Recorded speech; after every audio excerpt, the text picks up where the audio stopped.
at the instruction of Donald Trump has almost been Nazi-like. You know, the way they're treating their people right now, the way they're treating their black people for years, the way they treated my stepson on Monday night. We had spoken to him before we left the house about the Black Lives Matter protests that have been happening all over the world. We had spoken about Tamir Rice. We had spoken about Ayanna Stanley, children, killed by the police. He asked us before he left the house, would we be safe? And we told him yes. Instead, we were herded like animals through the street by our own government.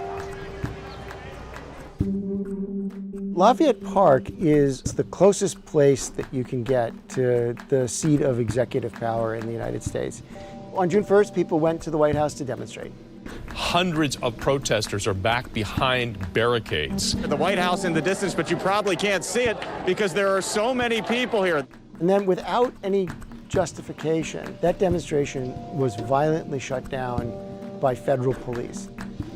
I will fight to protect you. I am your president of law and order and an ally of all peaceful protesters. The police moved on the demonstrators using weapons of war. Hang on one second. Let's get out to I think it's the Rose Garden where the president's going to give this speech. We cannot allow the righteous cries and peaceful protesters to be drowned out by an angry mob. Not sure exactly what's going on here. As we've been mentioning, there's a curfew. It does not start yet, however. Now there's just a lot of violence erupting. Ben, back up, back up. And one of the counsel on the case of Black Lives Matter versus Donald J. Trump. The shutting down of this demonstration had as much to do with the fact that it was black people and their allies that were demonstrating as anything else. It had very much to do with the content of the speech and who it was out there that was speaking. We were actually closer towards the front fence up there, when everything started. And my wife and stepson were standing across from me, looking on. I marched when Mike Brown was killed. I marched when Trayvon was killed. And at this point, I'm tired of having to march for the same thing. First of all, you heard the sounds. It was like boom, boom, boom, and then the smoke started filling up the air. All I kept thinking is, I just gotta keep my eyes on my wife and my stepson. He could have been trampled by the people running. He could have fallen and hurt himself. I couldn't tell him, you didn't have a near-death experience. I could not tell him that lie. It was. Like I said, anything could have happened to him because of the actions of Donald Trump. Anything could have happened. That wasn't a clearing, that was a beatdown. Repeatedly hitting me with their billy clubs. They're all in the eyes, top of the head, the neck. They chased everybody down the street and around the corner. They didn't stop. I went over to that alleyway to collect myself. I see them sprinting towards us again, and I hear them yelling, "Get him!"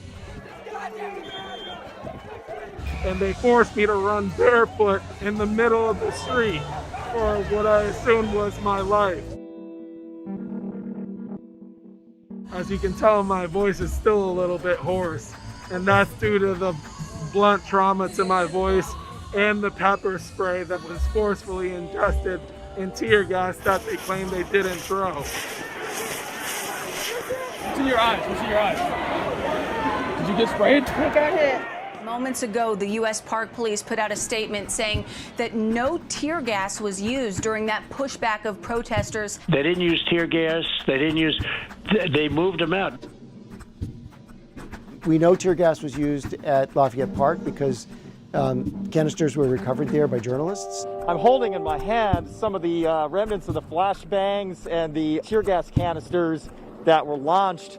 And so the denials of the United States that it didn't use tear gas are just not credible. Just like we're standing here right now, it's all right. And the cops came right now and started moving us, you would feel some kind of way. I think America would feel some kind of way.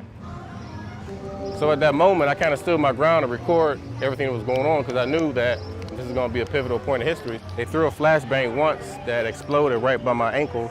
But I asked the officer on film, I said, What if that explode on my leg and he just threw another one? We communicate with them. But I guess they were instructed not to talk to us, not to have any kind of human interaction at all. I feel you, brother. I know you feel it. I ain't got no problem with nobody out here. It's peaceful, brother. It's peaceful. It's peaceful. I think if you had 10 officers that said, hey, this is wrong. These guys are standing here peaceful, they're not throwing. They could have turned around and told whoever their person was, they're not throwing anything. And I think these guys just did whatever somebody told them to do, and you got the mess that was caused. And I've been in the military. You don't plan stuff like that within a half hour. You plan stuff like that well in advance.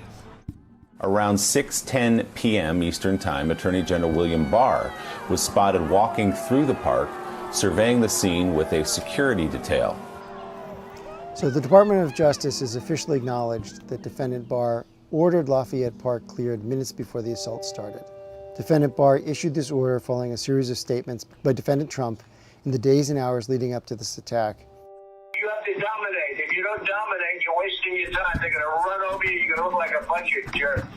Just a few hours later, he showed him what he meant by that. He wanted to tell people, stop demonstrating or you're going to suffer the violence of policing.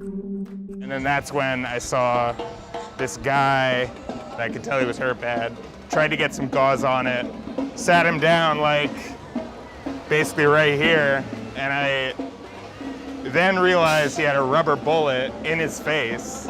And then I turned around and I saw like there were riot officers with batons and shields, and they were just sprinting up onto the porch where I was clearly bent over a very, very injured man. I only really made the connection later that like, oh, Trump was trying to take his photo like at this very spot where I was helping a guy who'd been shot in the face by a rubber bullet. And all that movement was for this, the president taking a stroll to St. John's Church across from the White House. What it demonstrates is that the president is willing to sacrifice the First Amendment for his own ego. We have the greatest country in the world. Thank you very much, everybody. We're going to keep it nice and safe. America is just, it feels like a third world country in a flashy suit. We're not going to take that. We're not going to take it. I'm not going to let another child be endangered by you so you can have a photo op. You know, my stepson, he is still not comfortable coming back out to another protest, and that's not something that we're going to force on him at all. Say her name! Breonna Taylor! Say her name! Breonna Taylor! I told him Saturday that I was going to come out here and that there was going to be a lot of people out here. You know, he knew, and he was really upset by that. And he said, well, if you have to go, just promise me one thing. And I asked him, I said, what? And he said, please don't die. But I'm happy today to see the youth out. I'm happy to see the kids out. I'm happy that things feel safe right now, but I'm still a little on alert just because, but I'm happy to see a lot of black joy on Black Lives Matter Plaza. That's the future right there. That's the future. That's what my faith is.